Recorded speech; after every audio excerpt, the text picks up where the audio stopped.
Has Trump's Iran blockade failed on day one as a Tehran-controlled ship brazenly breaks through the US Navy barrier? Did a sanctioned Iran-linked oil tanker dramatically bypass America's military by sailing freely through restricted waters? Did this tanker successfully cross the Hormuz Strait despite President Trump's promised economic chokehold on Iranian shipping? Has the first US bid to end Iran's blockade completely collapsed, with Trump's own naval barricade now broken wide open? Does the US military's string of defeats in the Iran war grow even worse after failed peace talks and this latest humiliation?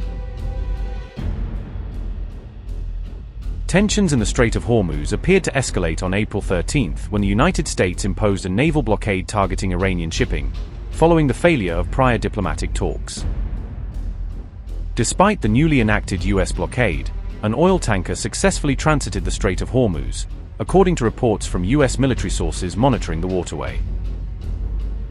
The partially loaded oil tanker named Elpis managed to cross the strait on April 13, as detailed in a CNN report covering the incident amid heightened restrictions. The Elpis vessel reportedly cleared the narrow waterway without incident, even as the US blockade was actively in place against Iranian-linked shipping traffic. The Elpis had been previously sanctioned by the United States due to its alleged connections to Iran's shadow oil trade network operating outside official channels.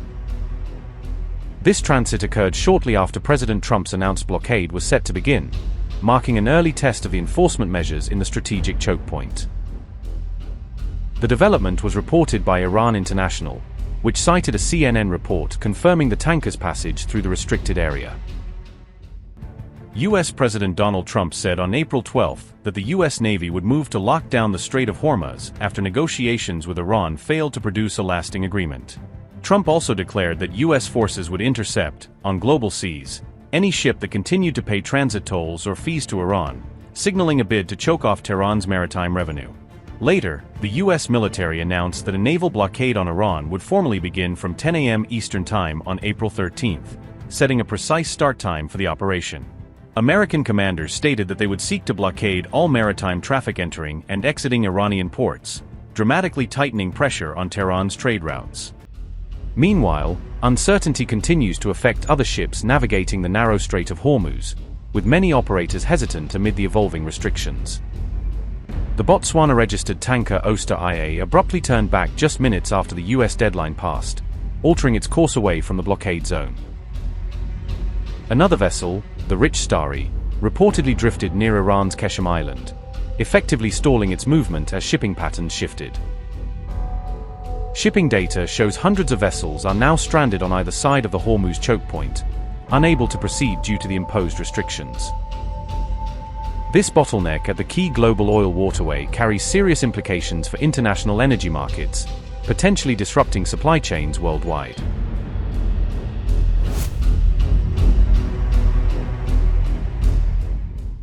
In response, Iran's elite Islamic Revolutionary Guard Corps issued a warning to the US and its allies against any miscalculations, hinting at severe consequences if the plan goes ahead. The IRGC Navy said that one wrong move by the United States would plunge its forces into a deadly whirlpool of destruction, evoking the image of a catastrophic confrontation at sea.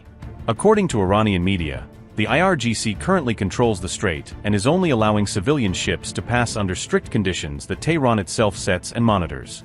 The Guard stressed that any foreign warships attempting to pass through the Strait of Hormuz would be treated as a direct provocation and would lead to an armed confrontation.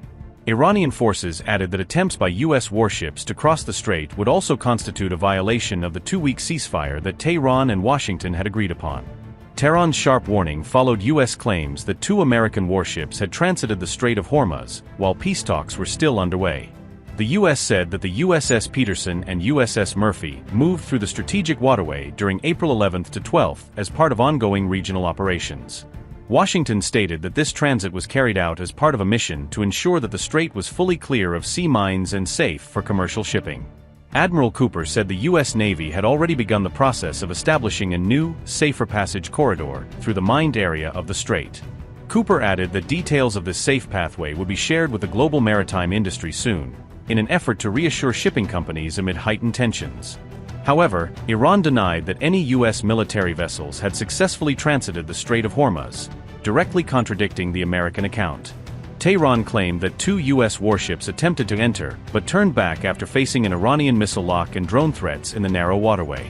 Iran and the U.S. had agreed to a 2-week truce on April 7th, but subsequent peace talks held in Pakistan failed to deliver a breakthrough, setting the stage for the latest escalation.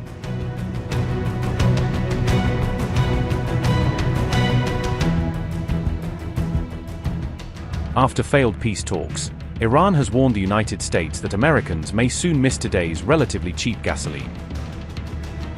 Iran's parliament speaker, Mohammad Bakir Kalibaf, made the warning on April 12, according to Press TV.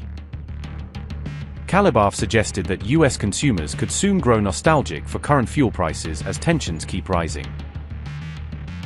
His comments came shortly after President Donald Trump ordered the U.S. Navy to impose a naval blockade on Iran. The move is aimed at the Strait of Hormuz, one of the world's most critical sea lanes for international oil shipments. Tensions between Washington and Tehran have continued to escalate following the collapse of peace talks in Islamabad. According to the American Automobile Association, average gasoline prices in the United States are about $4.125 per gallon. Reports say U.S. gasoline prices have already climbed roughly 40% compared to pre-war levels. Oil prices surged again on April 12, after Washington announced a blockade of Iranian ports starting the next day. U.S. crude jumped around 8% to $104.24 per barrel, while Brent crude rose about 7% to $102.29.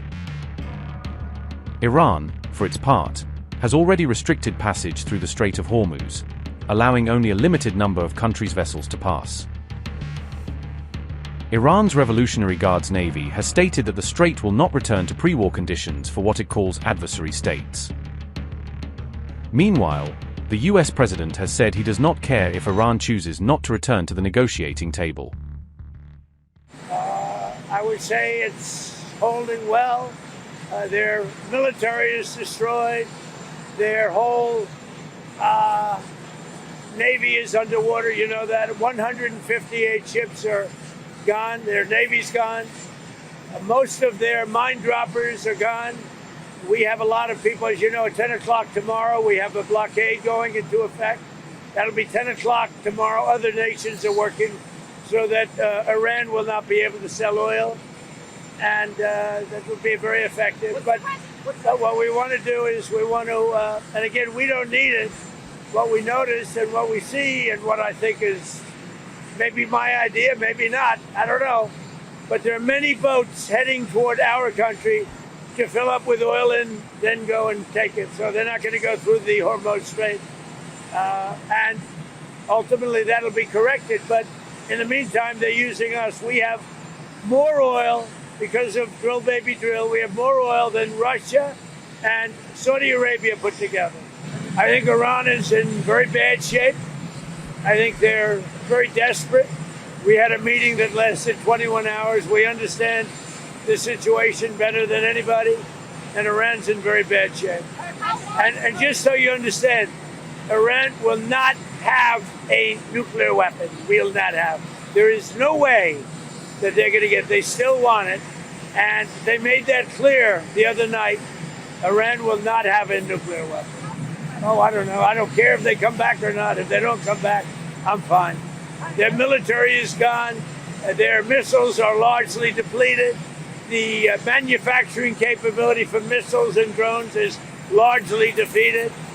We've been very nice. We haven't ripped down too many bridges. We did one only because they broke their word, they broke their promise.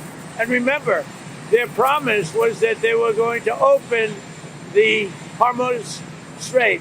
They didn't do it. They lied. We don't like a pope that's going to say that it's okay to have a nuclear weapon. We don't want a pope that says crime is okay in our cities. I don't like it. I'm not a big fan of Pope Leo. He's a very liberal person, and he's a man that doesn't believe in stopping crime. He's a man that doesn't think that we should be toying with a country that wants a nuclear weapon so they can blow up the world. I'm not a fan of Pope Leo.